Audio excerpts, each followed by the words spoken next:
a common misconception is that if a head is leaking, that's what's broken. But in this case, the system's off, the clock is off, nothing's on, but the sprinkler is still leaking. So what could it be? I get this all the time, and people call me and say, hey, my sprinkler is broken and I've replaced it several times. I don't know what's going on. And so the first thing you want to do is find out what zone that sprinkler head is on. So go into the valve box and find the valve. You can turn them on manually or you can turn them on with a clock. It's easier if you do it manually, because in that way you know exactly which valve turns on that head. So checking out the valve box, we've got two valves. One with the filter is the drip zone, so we know that's not that one. There's only one other valve. It's this one right here. So I'm going to turn this one on. And that's the one. So again, we turned on the valve. I saw which head it was. The head seemed to perform just fine. So what could it be? Also, this is something I don't see normally. Not the Capri Sun, but the little scorpion. I don't have scorpions where I live. I was actually visiting family. I was staying at their house and I noticed that they had a leaking sprinkler head, and I could not leave it like that. I just had to fix it. I had to fix it. But anyway, back to the repair. So now I'm just gonna clean out a little bit around this and open this up. Before you open the valve, make sure you shut the water source off.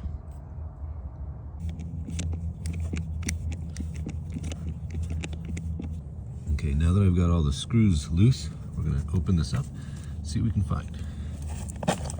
So you can see there's some debris inside there, but that could have happened just when I opened it. So we'll flush that out. But then here's the diaphragm as well. And this we might have to replace. So why replace just the diaphragm? Why would that cause the sprinkler to leak?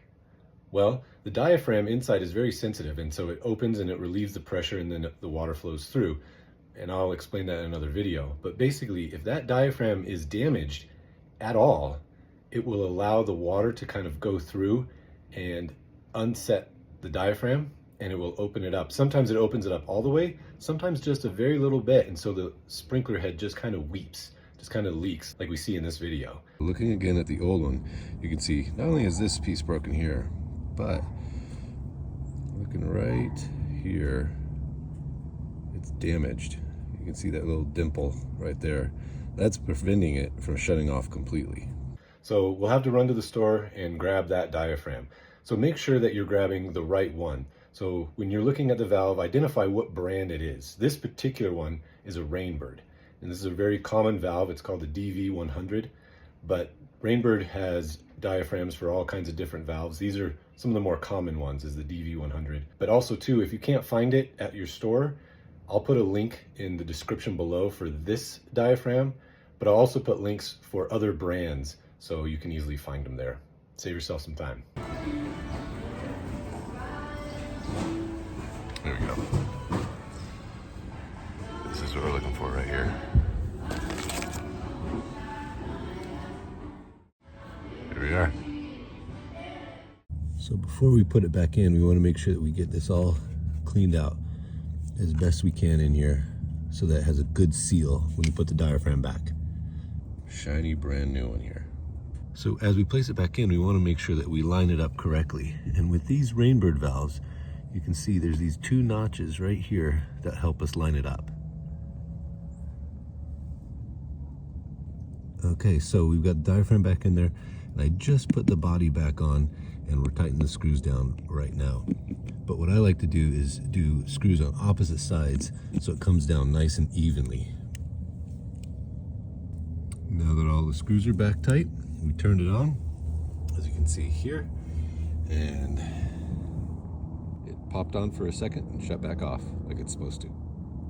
And there we go, we're all fixed up. I actually talked to my family a couple days later just to make sure that everything was dry when it was supposed to be dry, and they said yes it was. So made my family happy, and that makes me happy, and it's a very easy repair. I hope you learned something from this and were able to fix your leaking sprinkler head by fixing the valve. I'll see you in the next video.